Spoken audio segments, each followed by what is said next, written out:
Good morning, everyone. We'll give it a few more seconds for everyone to log in.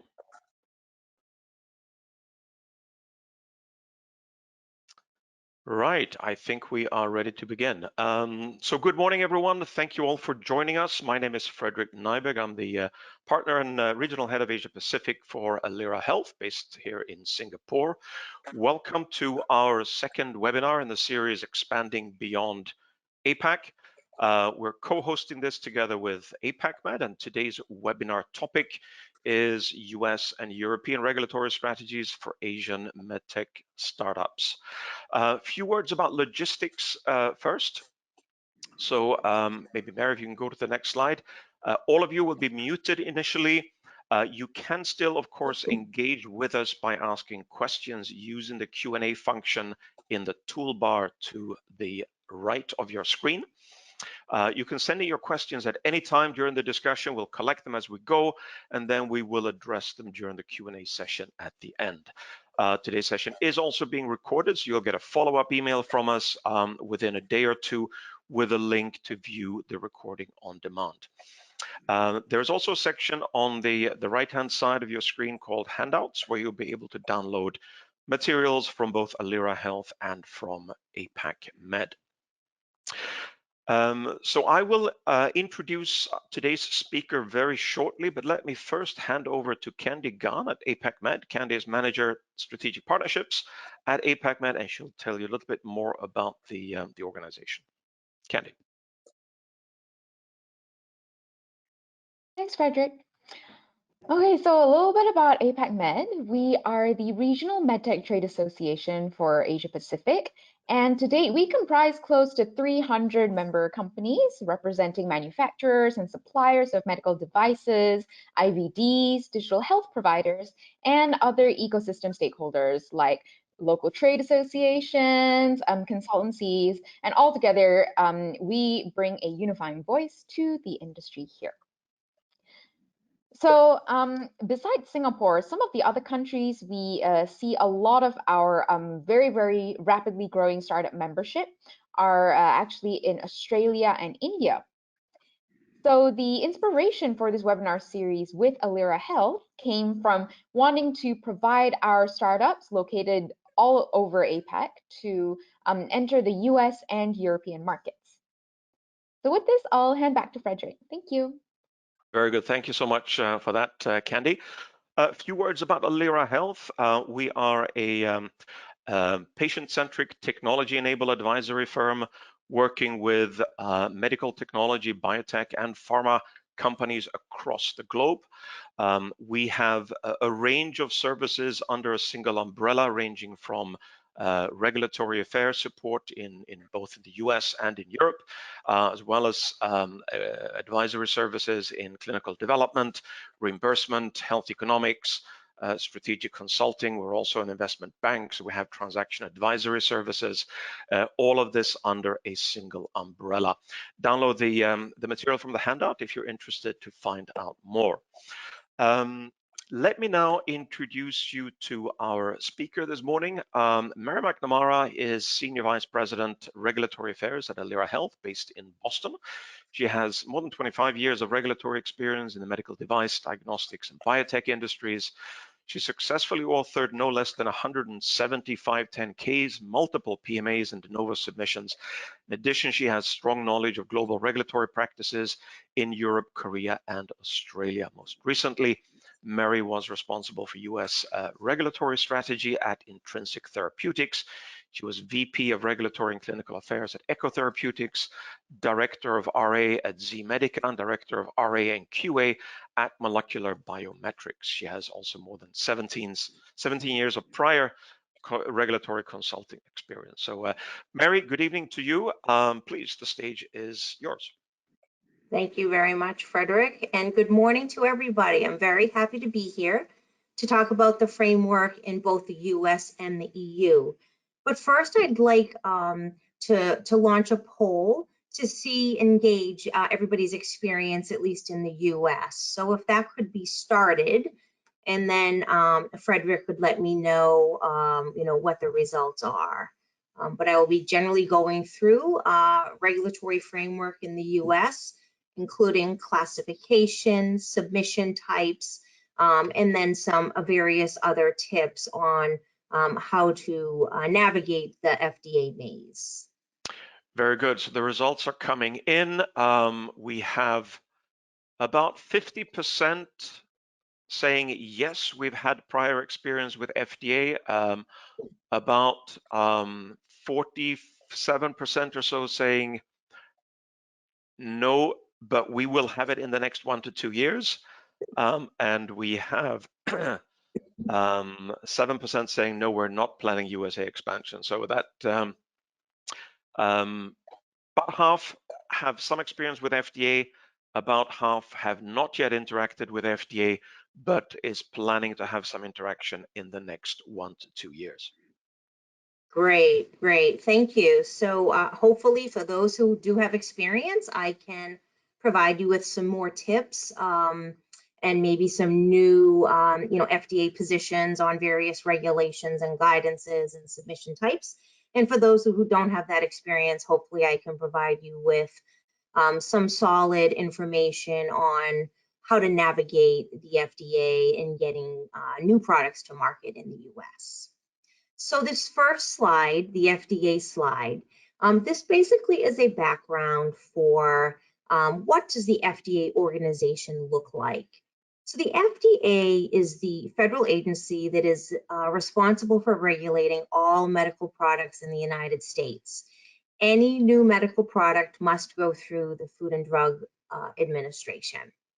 It's broken up into several different entities. The three that regulate medical products on the right side of the slide, the first one is CDER, the Center for Drug Evaluation and Research. That is the group, the office, the center that regulates over-the-counter and prescription drugs, also including biological therapeutics and generic drugs. CBER is the Center for Biological Evaluation and Research. They regulate biological products, including blood products, vaccines, allergenics, tissues, cellular, and gene therapies. And then the one that I will be concentrating on today is CDRH, the Center for Devices and Radiological Health. They're responsible for the approval of all medical devices, including manufacturing and performance, but also the radiological health component means that they're also regulating anything having to do with radiology. MRIs, CAT scans, anything that emits any kind of energy falls under the Center for Devices and Radiological Health.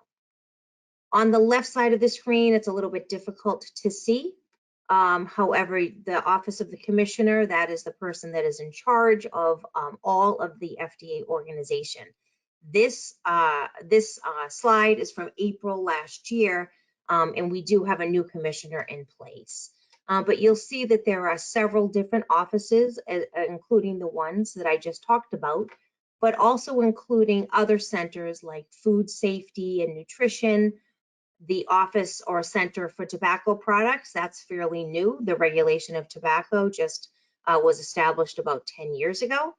The Center for Veterinary Medicine, there's a specific Center of Excellence for Oncology, and then there's a specific Office of Regulatory Affairs. And then below those groupings, those centers, are different offices like operations, different guidance policies, scientific areas where they help to assist the centers that are in the row above that. So that is the basic grouping of FDA, the administration, the organization, the centers, and then the specific offices. Okay, so I'm going to talk about new medical devices and what are the pathways for which you have to follow when you have a new medical product you're trying to get on the market in the United States. So what we use in the United States is a risk-based classification scheme, which I believe is used in many other regulatory bodies, including the EU, which I'll talk about in a moment. So Class 1 devices are considered the lowest risk products. They are typically exempt from any type of submission. And what I mean by that is you do not have to notify FDA using a specific type of submission when you're going to commercialize one of those products. Some examples of Class 1 products would be like bandages, Band-Aids, crutches, the wooden crutches that you would use if you have, knee or ankle pain, a stethoscope, a manual stethoscope, other types of products that would be considered Class 1 low risk products would be very minor surgical instruments. Those are all Class 1 exempt products. The Class 2 category are considered moderate and controlled risk. That is the class scheme that has the most amount of products that are commercialized in the United States, meaning there are more Class 2 products regulated and commercialized in the US than any other class. So again, those are moderate to controlled risk products. Examples of those would be wound dressings with additives. So for example, like a silver wound dressing, an antimicrobial wound dressing, any kind of endoscopes, hysteroscopes, nasopharyngoscopes, just general purpose laparoscopes and endoscopes, those would be considered Class 2. Pacemakers, even though they're an implant, those are considered Class 2. And then some orthopedic implants are considered Class 2. And bone void fillers, bone cements are Class 2 products. Those Class 2 devices are regulated by the FDA, and the type of submission that's required is something called a 510K.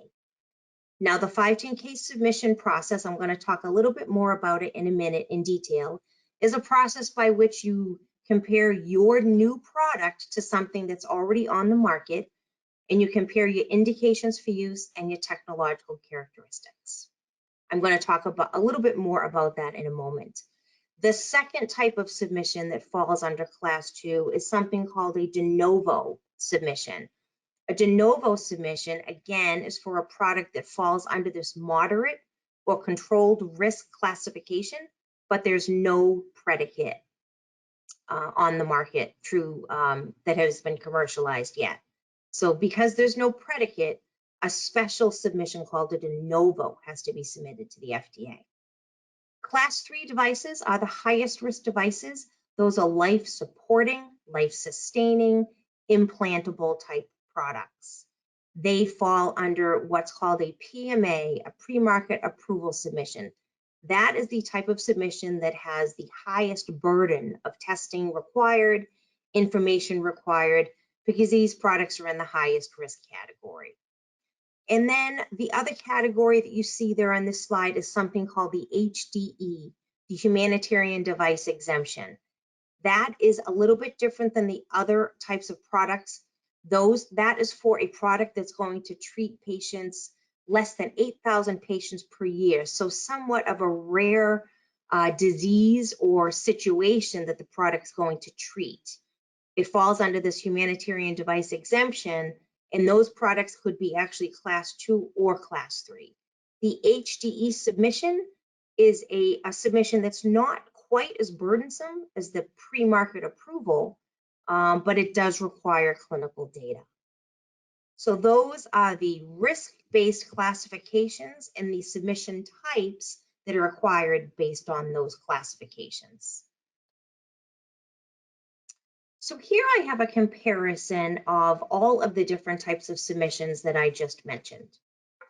As you can see, the left side, the 510K pre-market notification, that is for a Class 2 device where there is a product on the market that's legally gone through the 510K process for which you can compare your device to. Now, again, most Class 2 devices fall under this 510K process. A couple of class 3 devices, now keep in mind, I just mentioned those are the highest risk. FDA has reclassified some class 3 devices and put them into this category requiring a 510K. An example of that is a lithotripter. A lithotripter used to be a class 3 device. It now falls still in class 3, but FDA accepts a 510K.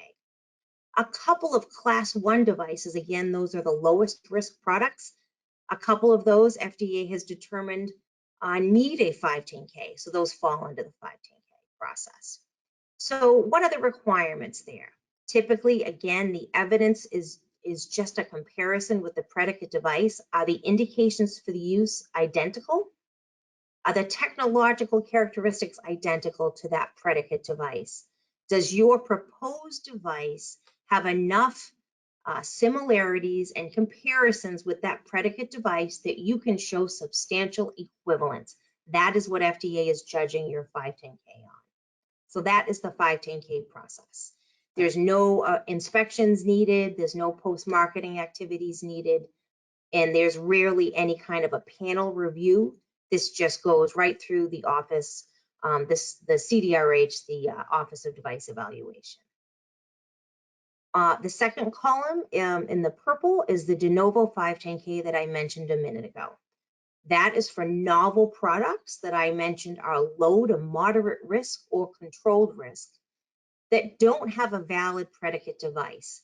What I mean by that is, again, there's no product on the market that's just like this novel product that you can compare to. However, FDA has decided that it's low to moderate risk and it doesn't require a PMA. So they created a category about 15 years ago called the de novo 510K. Now, what are the comparison compared to a 510K? What is needed for a de novo 510K? All of the same type of information is needed for a de novo. The indications for use, device description, what are the materials, what are the specifications, what testing has been performed to support the de novo 510K. One difference is about 10 to 15% of de novo 510Ks require clinical data, human clinical studies. So that is a fairly big difference between that and the traditional 510K. It makes sense because it's a novel product and FDA wants to make sure, even though this is low to moderate risk, it doesn't affect safety or efficacy. The third column is the HDE. That's the one I talked about for a product that's intended to manage or treat a rare disease or situation that affects less than 8,000 people per year in the United States. These are typically class 2 and class 3 devices. A good amount of scientific evidence is needed to support an HDE. There are typically always clinical studies required, but there's no inspection needed of the manufacturing facility. There's no post-marketing activities required.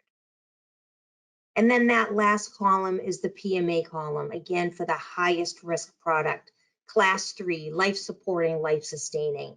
Again, implants, drug-eluting stents, coronary implants, hip or knee implants are examples of those types of products.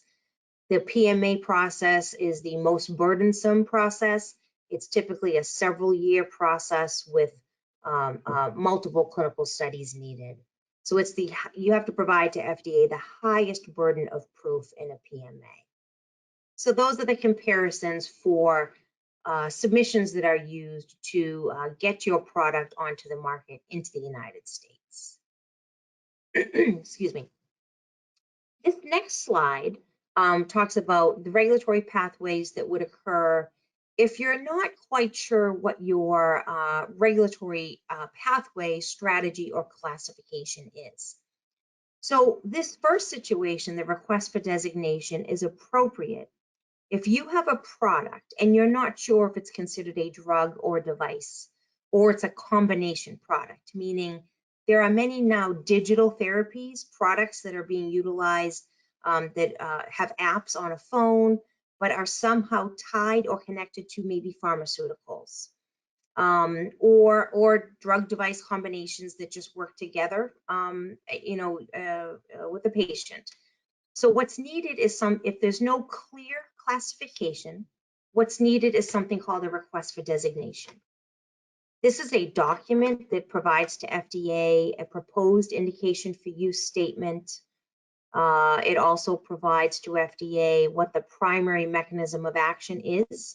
What is the mechanism? What is the action that takes place?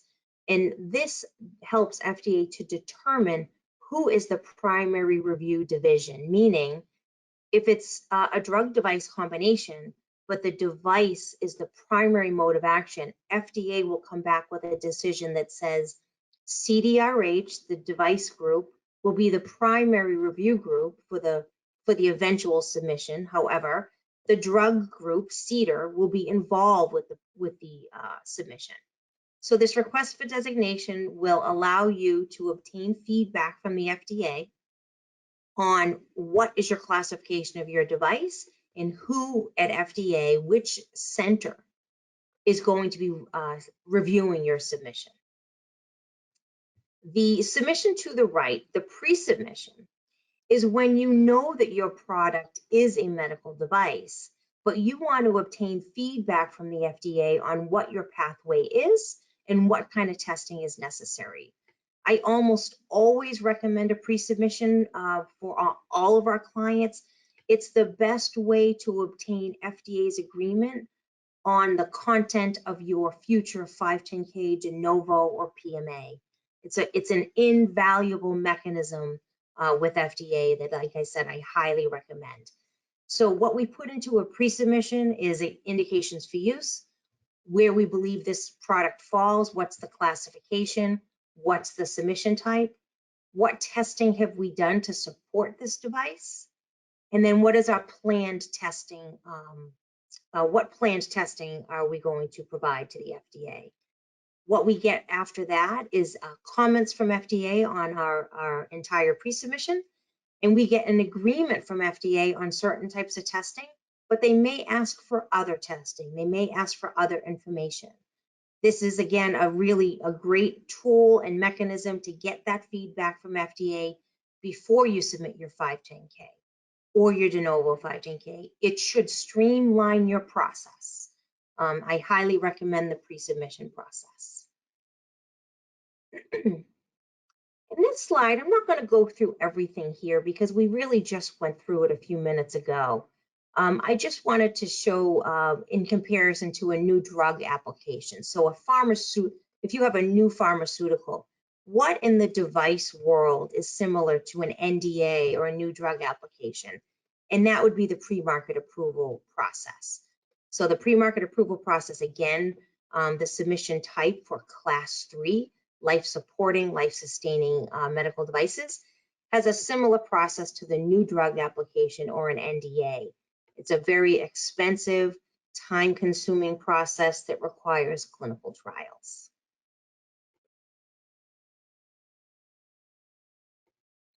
Okay, and then there's one more new type of submission that I'm going to discuss today. And if any of you are developing new types of products that you feel are novel or breakthrough, this might be a submission type for you to consider.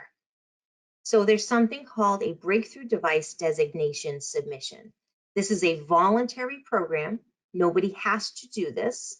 But if you'd like to get the breakthrough device designation, this is the type of submission that you would send to the FDA. Again, a voluntary program for products that are novel. They provide a more effective treatment or diagnosis of life-threatening or irreversibly debilitating diseases or conditions. They provide patients and healthcare providers with timely access, so this program will expedite the process. That is the purpose of this program, is to inform FDA of your novel product, convince them that it's novel and going to meet an unmet need, and it really needs to get on the market in a faster time frame than other traditional medical device products.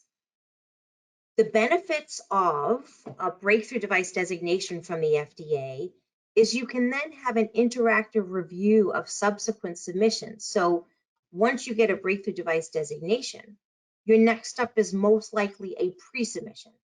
During the pre-submission process, which typically takes 60 days without any interaction with FDA, if you have a breakthrough device designation, you have an interactive review period of that pre-sub. So you can work together with FDA in an interactive manner, having meetings and telephone discussions on protocols for animal or clinical studies. The other benefit that unfortunately is on hold right now, if a company does receive a breakthrough device designation approval, that product would be reimbursed by Medicare, and there would be 4 years of coverage. But unfortunately, that part of the benefits is on hold, and I'm not quite sure when that will be activated.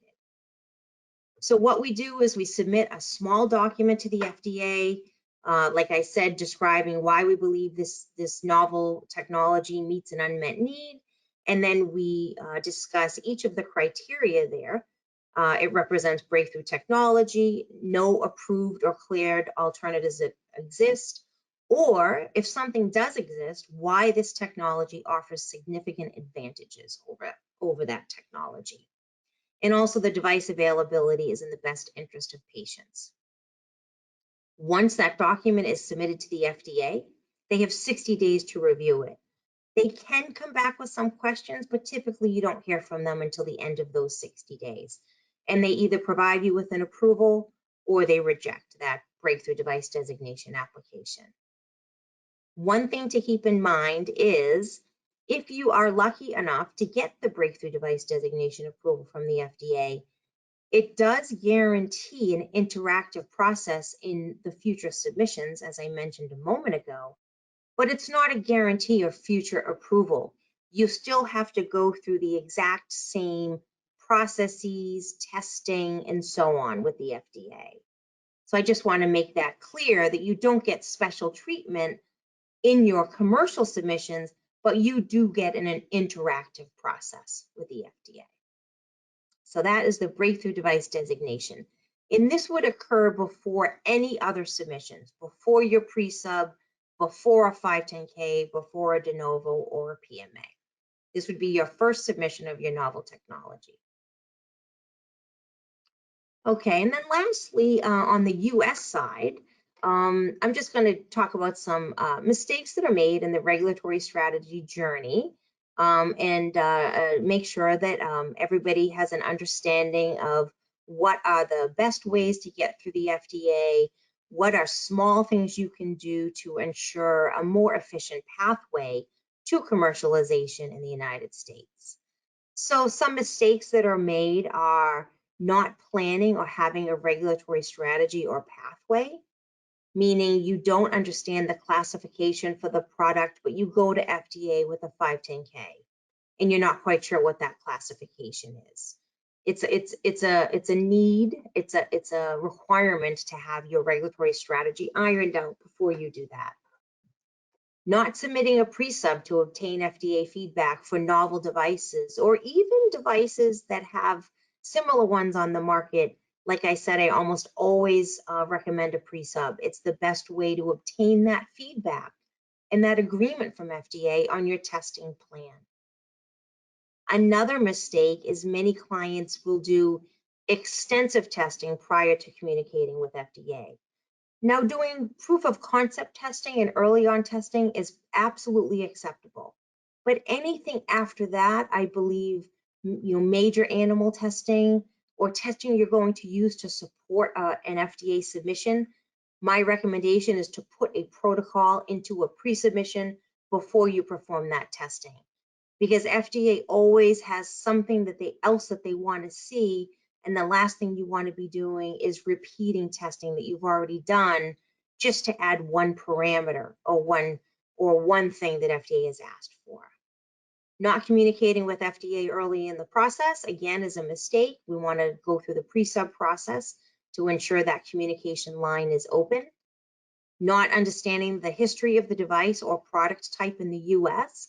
If you have a traditional 510K and you don't have a good understanding of predicate devices or comparative devices, that will have an impact on your 510K. FDA will come back with extensive questions on your predicate device, in your comparisons. Another mistake is not following or knowing FDA guidance documents. If you get on the FDA website, you'll see there are hundreds, if not thousands, of different types of guidance documents from the FDA. You want to make sure you search for those guidance documents. If there is a guidance document, follow that guidance document. Now, that's not to say that there are some guidance documents that have requirements in there that might not be appropriate for your product, but you just want to inform FDA you're aware of the guidance document, you followed it to the extent possible. Another downfall is not being prepared during FDA meetings. After a pre-submission process and you've gotten your comments from FDA, we typically have a telephone meeting with the FDA. We want to make sure we're completely prepared to address their comments and questions during that meeting. And then lastly, one large mistake is if you do have that pre-submission meeting or you obtain those comments from the FDA, you want to make sure you follow that feedback, you follow those comments. Again, I'm not saying we can't challenge any comments if they're not appropriate for your technology, but if FDA has recommended testing that's typically performed for a technology of that type, then we want to make sure we're following their feedback and we're following their comments. Because when you go to submit your 510K or your de novo 510K, they're going to look back at a pre-submission process, and if they recommended a specific type of test and we haven't followed it, they're going to know that and they're going to ask those same questions. So hopefully some of these pitfalls to avoid will help you in terms of streamlining your process, understanding the pre-market, the pre-submission process, the 510K, traditional 510K, and de novo process with the FDA. And that is the last one for the US. I want to move on to the medical device and in vitro diagnostics regulatory framework in the EU. But first, again, I'm going to ask for that poll for to gauge everybody's experience with the EU CE mark and notified body experience. So the question here is, have you already started your MDR IVDR process? Yes, it's underway. No, but we're planning to do it shortly. No, we're not planning to do it. So please go ahead with your votes. And it seems, again, fairly evenly split. We have more than 60% now saying no, but we're planning to do it shortly. Let's give it another second or so. So there we go, 37%, yes, it is already underway. 63% saying no, not yet started, but planning to do it shortly. Great. Okay, great. Thank you. Okay, great. So I will move on to the next slide. So here I'm going to talk about the framework now for medical devices and in vitro diagnostics in Europe under the new regulations. So the previous regulatory framework was called the MDD and the AIMD and IVDD, and that was split into in vitro diagnostics, medical devices, and active implantable medical devices. That regulatory framework was, basically somewhat vague. It was not consistent between devices, and also anything novel or state-of-the-art was really not taken into consideration. But that is certainly what we've all followed for the last 25 or so years. So I'm sure everybody's heard that, of course, there's been new legislation, and the medical devices regulation, the MDR, and the in vitro diagnostic medical device regulation, IVDR, were published in the last few years. The original date of application for the MDR was going to be May 26th of 2021. For the IVDR, the date of application is May 26, 2022. The differences in the new regulatory framework is that there is binding legal text through each section. It is not transposed into national legislations, and there's more homogeneity in these regulations. It has been updated to consider more state-of-the-art novel technologies, including software. Software was a big one that was missing from the MDD and the AIMD. And there are also much stricter requirements in terms of clinical, quality management, and also some economic considerations. So as of now, what are the timelines for the MDR and IVDR? So initially, from 2020, MDR was fully applicable from 26 May 2021, is what it was supposed to be. That was going to be when the MD directives no longer applied. However, the MD directive certificates were valid until May 26, 2024. However, there were some caveats that some of the requirements were applicable from 2021 and 2022 anyway. So there were some exceptions to the rule that have been published. The IVDR timelines, that is applicable in just about a month from now, May 26, which means the IVD directives no longer apply. So anybody applying for an IVD will have to follow the IVDR. The IVD directive certificates that are currently, if a company currently has those directives and certificates in place, they will be valid until May 26, 2027. So those are the timelines in the transitions for the MDR. Okay, so the current situation, the medical devices, there's approximately 20,000 certificates that are going to have to be renewed by 2024. For IVDs, it is expected that there will be a 10-fold increase of IVDs that require notified body intervention to receive the CE mark. This is a significant increase. And as you see in the left hand of the slide, there are actually fewer notified bodies right now that have been qualified to work under the MDR and IVDR. So for the MDD, there are 50 notified bodies that were regulating these types of products. They were approving and reviewing technical files. For the MDR, there are only 22. The number of IVD notified bodies under the IVDDD, which is going to be the older regulation in about a month, there were 18. There are only 6 qualified notified bodies that will be able to review submissions for in vitro diagnostics under the IVDR. This is a very challenging situation for everybody across the board. Notified bodies have limited capacity. Manufacturers' notified bodies that they're currently using may be qualified under the old MDD or IVDD, but they're now not qualified under MDR or IVDR. There are going to be delays on certifications and renewals expected.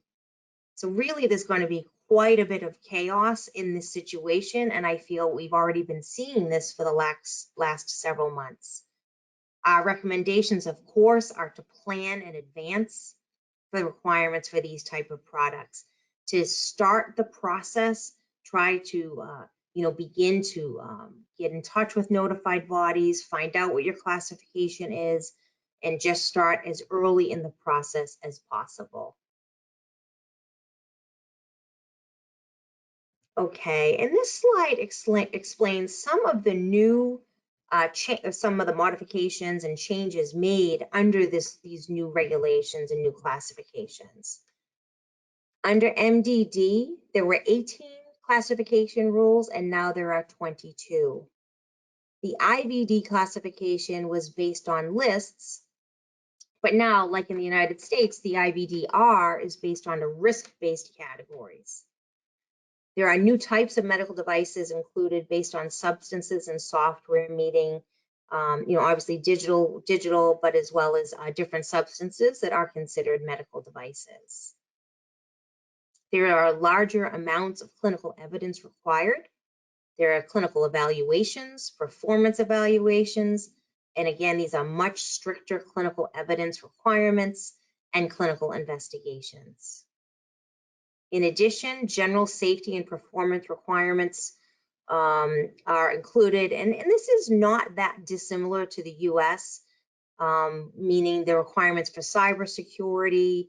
There are new requirements for any kind of a medical device. So this might be like a combination product that includes substances, maybe chemicals or pharmaceuticals. There are new labeling requirements and analytical performances and scientific validity. So there are additional justifications needed to demonstrate compliance with this testing. There's a new UDI, unique identification system required, and that has an impact on quality management systems, labeling, instructions for use, directions for use, packaging. There's economic considerations. There are more legal responsibilities for authorized representatives, including distributors, importers, but also there are some persons for regulatory compliance considerations as well. There's a new medical device database under UDAMED that increases transparency and data availability, which I think is a benefit. And then there's an MDR annex for products that without a medical purpose, like an aesthetic purposes, for instance, like maybe an aesthetic like facial filler or contact lenses, and those have separate requirements as well. So these are some of the main changes from MDD to MDR and IVDD to IVDR. So some recommendations on getting a CE mark for your medical device, not as quickly as possible, because we know it won't be quickly, but to do your appropriate planning, right? What is the input you're going to need to get to your goal within a couple of years? You want to make sure you're classifying, you have an understanding of what the classification is for the MD IVD. Define the applicable general safety performance requirements. Define the guidelines and perform the required tests, but also implement your quality management system and your risk management system. You want to conduct your product CER, clinical evaluation report, product evaluation report, as well as a post-market surveillance plan. Now, these may be a little bit different depending on the classification of your product, but it's typically required for the higher risk classes. Again, you have to assign economic operators and include them in your quality management system, prepare your technical documentation, and then approach and assign a notified body in advance of your product certification. Once that occurs, then you can place your CE mark on your product and commercialize your device across the European Economic Area. And just like in the US, some of common mistakes would be to not properly classify your device or your product. Unlike in the US for the 510K and the de novo 510K, there's really no quality management system information required. In the EU, there is. So you have to implement your quality management system, your risk management system during product development. Do not take for granted that what you have done previously will fulfill all of the new requirements. It is most likely not going to occur that way, as the requirements have been become much stricter, including requirements for testing and clinical testing. Again, you want to engage with your notified body, and also you may want to seek regulatory support in this communication, as well as compiling your regulatory plan or your gap analysis or your technical file as a whole.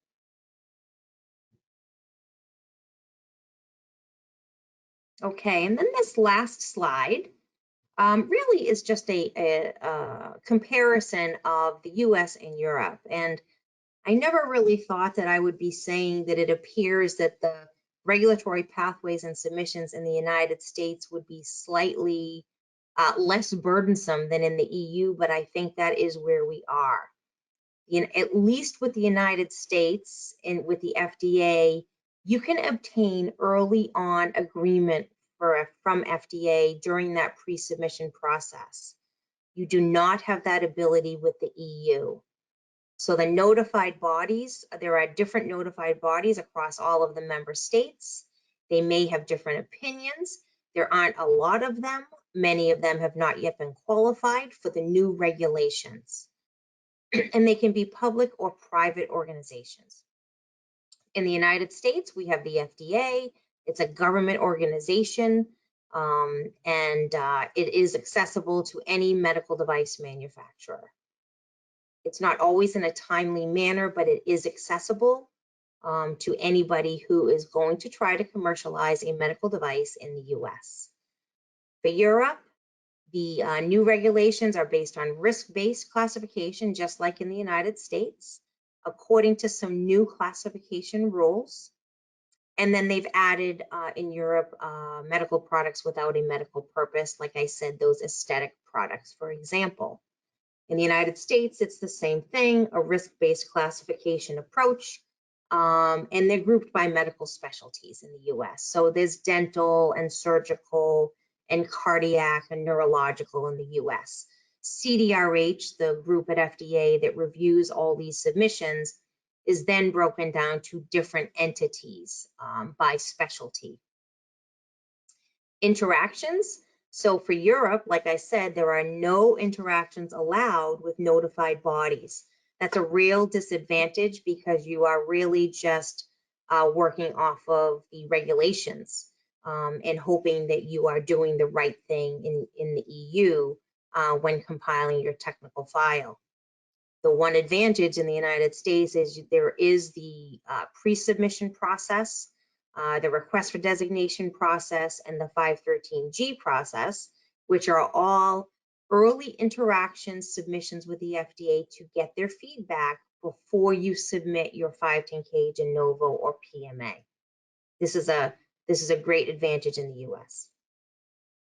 Different routes for registrations are available on both sides of the water. There are different conformity assessment routes available. There's no EU equivalent to a 510K, so there are no comparators in the EU. They are all based on testing that is required to support the technical file. So either a clinical evaluation, human clinical trials, or performance evaluations, performance testing. And equivalence, again, is much more difficult to demonstrate. That the notified bodies rely on that performance testing. For the US, as I said, you can compare your product via the 510K route to a comparator, or you can submit a pre-market approval for the class 3 product, and then there is the de novo process as well for the low to moderate risk products for which there's no comparator. In terms of timelines, there's really no timeline established under the MDR, IVDR to receive a CE mark in Europe.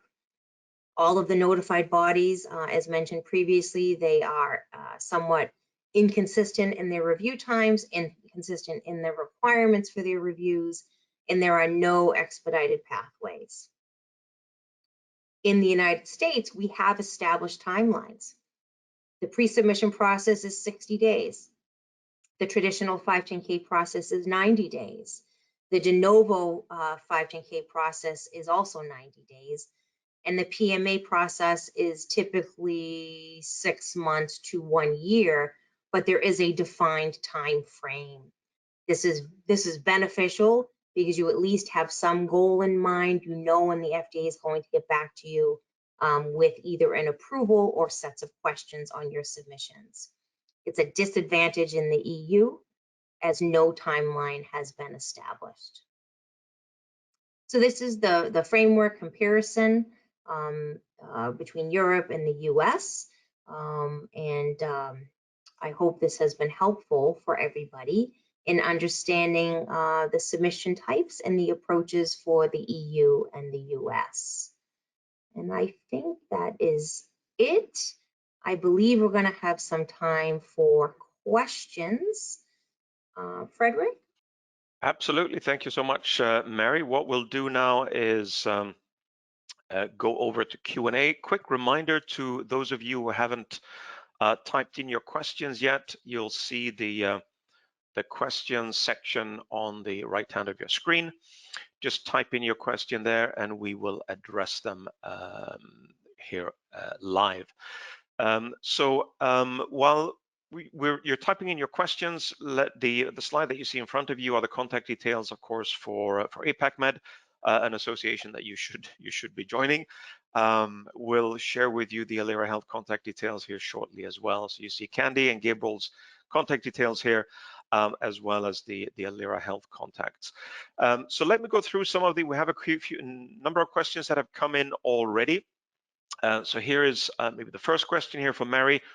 What would be the percentage of similarities regarding technical files content between MDR and an FDA 510K application? So I think the content would be quite similar.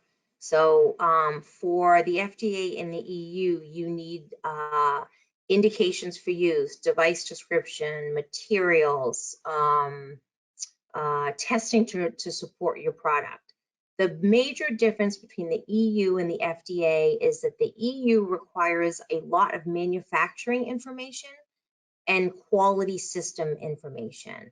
So that is the big difference between, say, a 510K and a technical file in the EU.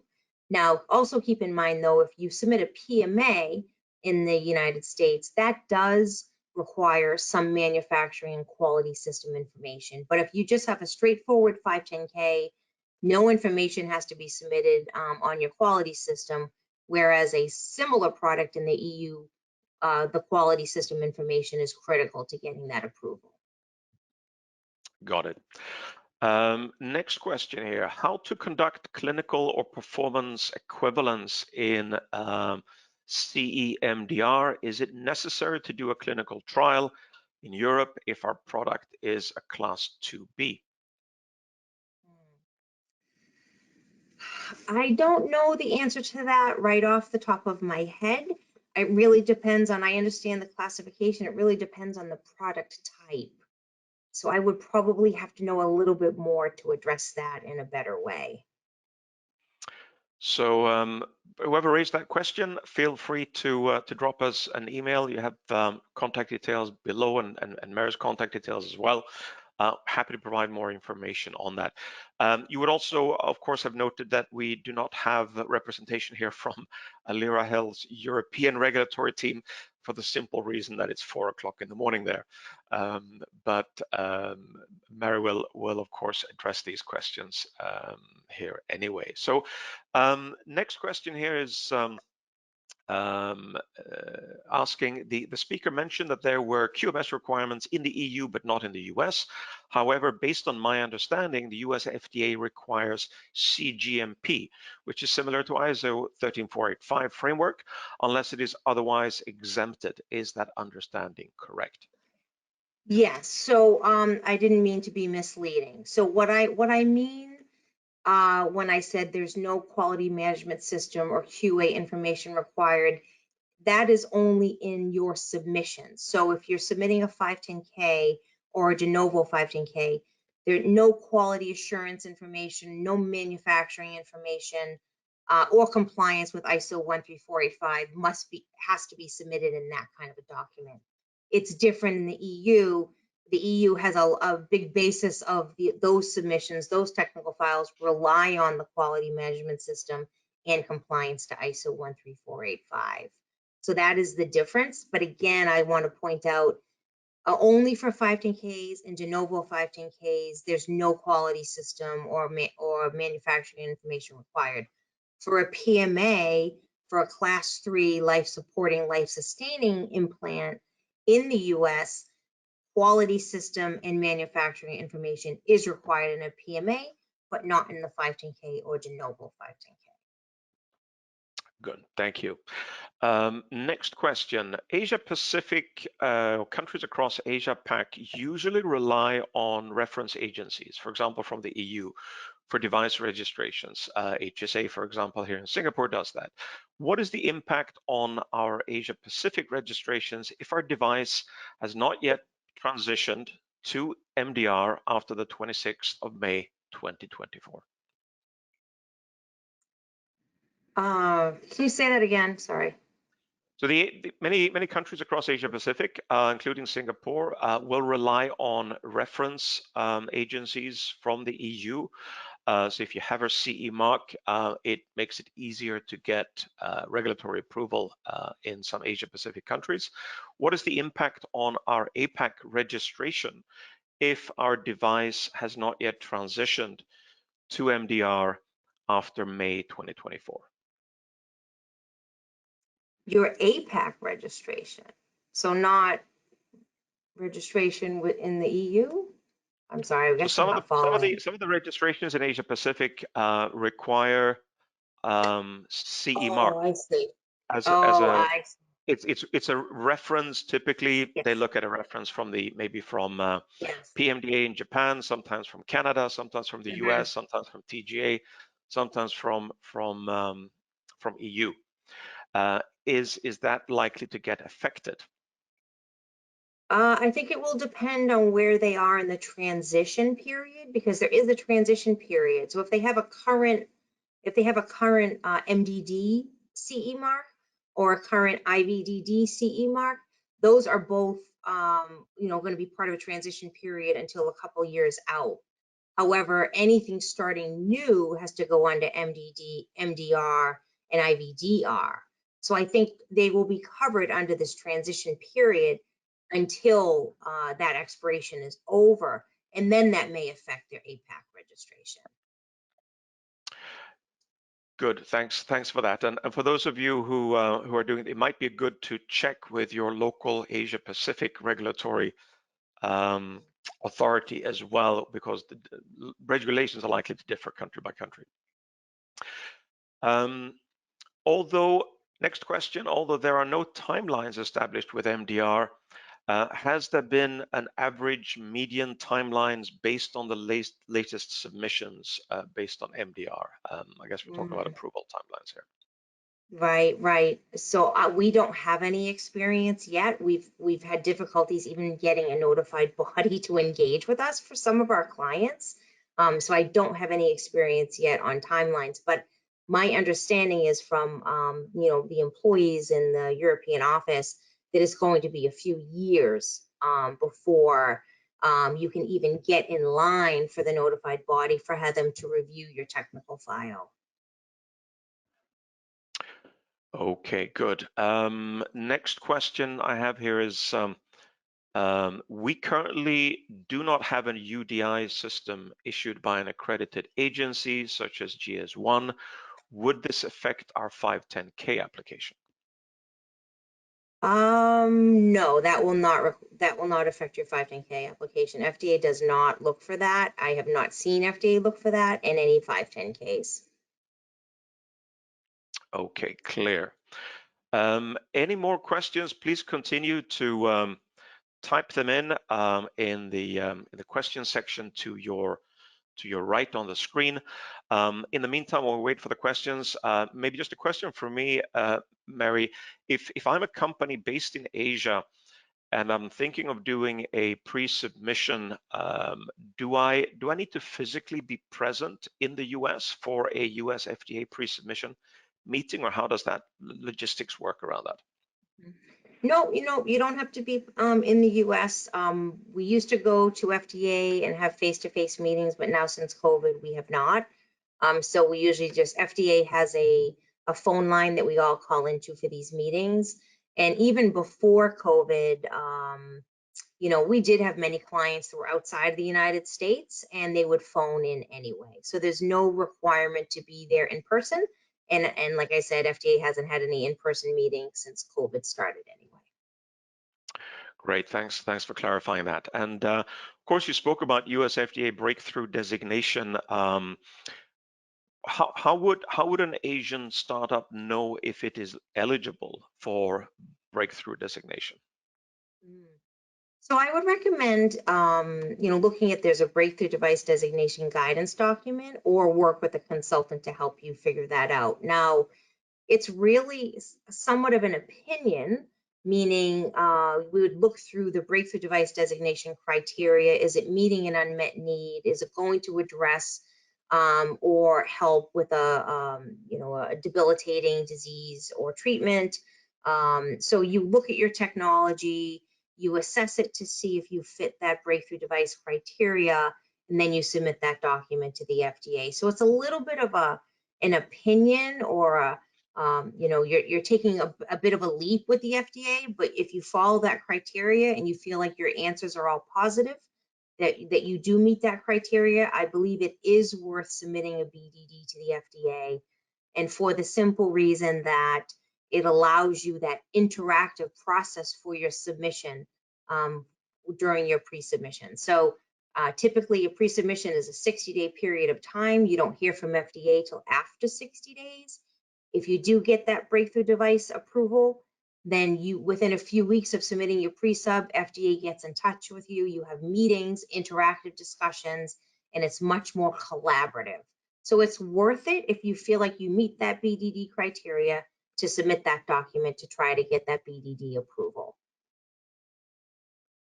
Thanks, Mary. I think that's very helpful. When you spoke about the 510K process, I think everyone here is reasonably familiar with the concept of substantial equivalence. But I guess the challenge for a lot of companies is finding that right balance between, on the one hand, trying to demonstrate substantial equivalence, that your device is no different from what's already on the market. But on the other hand, you want to promote something that is new and unique and different to their device. So sometimes the regulatory strategy doesn't always gel with maybe the marketing strategy. What are some of the ways? What are some of your thoughts and perspectives on this?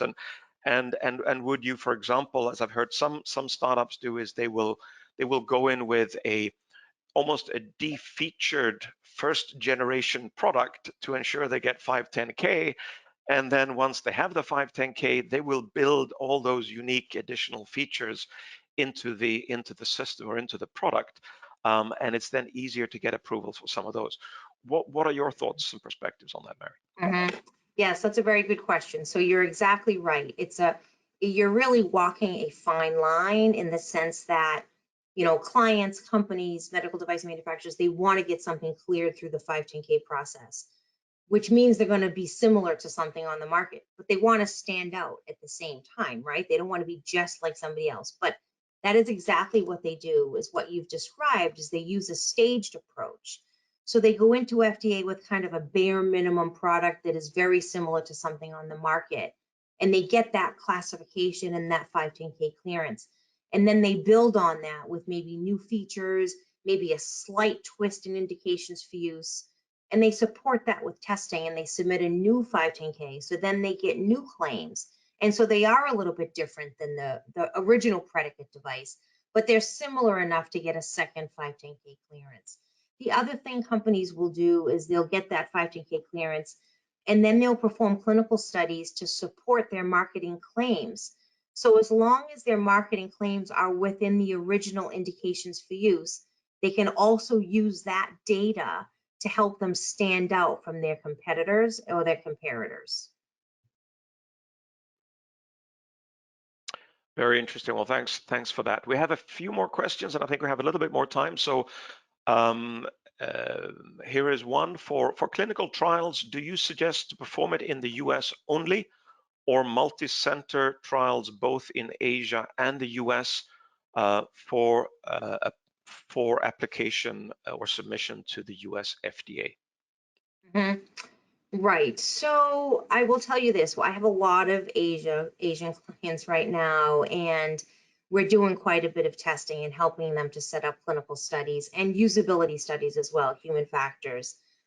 Although FDA does say there is a guidance document that it says FDA has to accept outside US data only, I will tell you that they don't always follow that, right? So my recommendation is always to have a balance of clinical sites. FDA will want to see some demographics from the United States. They want to see some, of the clinical data be on people from the U.S. with different, varying, ethnicities, genders, and types. So my recommendation is a lot of times we can get away with more patients in Asia, but at least have one site or a small amount of patients performed in the US. And again, this is also something that we can iron out during the pre-submission process. We would submit to FDA a clinical trial protocol, but we would also tell them where the majority or where the patients will be from, and we'll get their feedback then. Again, the whole strategy there is not to perform your study only to have FDA come back and say, now we want to see 50 patients now from the United States. Again, we want to get that feedback during the pre-submission process, and that's the time to do it. Great point. Thanks for that. Next question. We are looking to submit a breakthrough device designation. However, we would still want to apply through the 510K route.